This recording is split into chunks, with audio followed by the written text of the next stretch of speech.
कांग्रेस की तेलंगाना सरकार के द्वारा जातिगत सर्वेक्षण के इंटरप्रिटेशन के लिए एक विदेशी आर्थिक विशेषज्ञ को नियुक्त करना अपने आप में गंभीर संदेह पैदा कर रहा है। मैं कांग्रेस पार्टी से पूछना चाहता हूं, क्या भारत के किसी आर्थिक विशेषज्ञ के बारे में उनकी क्षमता को लेकर संदेह है? क्या तेलंगाना राज्य में इकोनॉमिक एक्सपर्ट नहीं है? कांग्रेस पार्टी को विदेशी आर्थिक विशेषज्ञ ही चाहिए, वो भी भारत के संवेदनशील सामाजिक आंकड़े का विश्लेषण करने के लिए। कांग्रेस पार्टी से मैं यह भी पूछना चाहता हूं कि भारत का यह संवेदनशील सामाजिक डाटा किसी विदेशी को क्यों दिया जा रहा है? कांग्रेस की तेलंगाना सरकार के द्वारा जातिगत सर्वेक्षण के इंटरप्रिटेशन के लिए एक विदेशी आर्थिक विशेषज्ञ को नियुक्त करना अपने आप में गंभीर संदेह पैदा कर रहा है।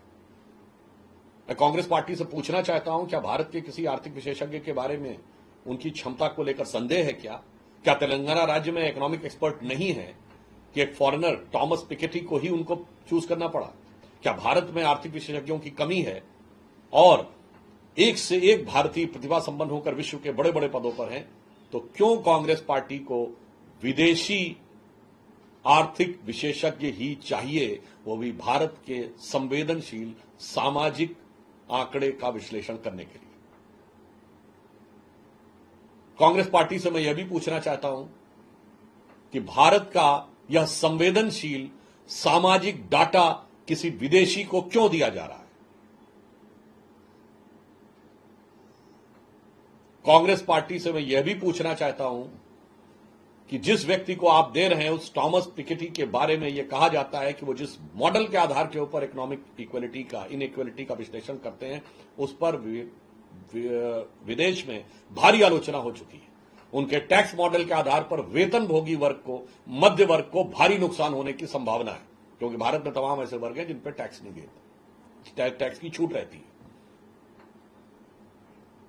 मैं कांग्रेस पार्टी से भी पूछना चाहता हूं कि पहले आप भारत के मीडिया के मुकाबले विदेशी मीडिया के साथ खड़े थे, फिर आप भारत की अर्थव्यवस्था पर आघात करने के लिए विदेशी एजेंसियों के साथ खड़े थे, उसके बाद चुनाव के दौरान हस्तक्षेप करने के लिए आप तमाम अदृश्य संदिग्ध रूप से विदेशी ताकतों के साथ खड़े दिखाई पड़ते थे, फिर संसद के हर सत्र से पहले आप किसी न किसी विदेशी के साथ, शक्ति के साथ सुर मिलाते हुए नजर आते थे।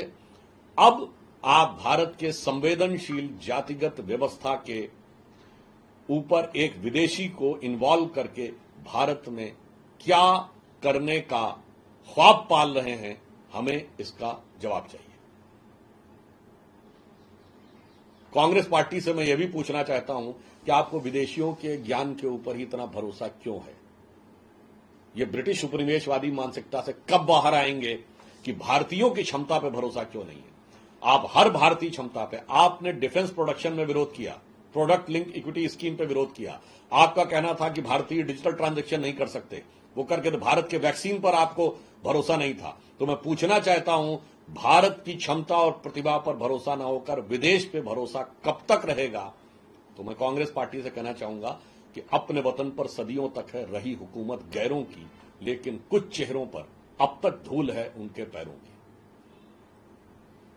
मैं कांग्रेस पार्टी से एक और बात भी कहना चाहता हूं कि ये बताइए, ये विदेशी प्रभाव का उद्गम कहां से हो रहा है?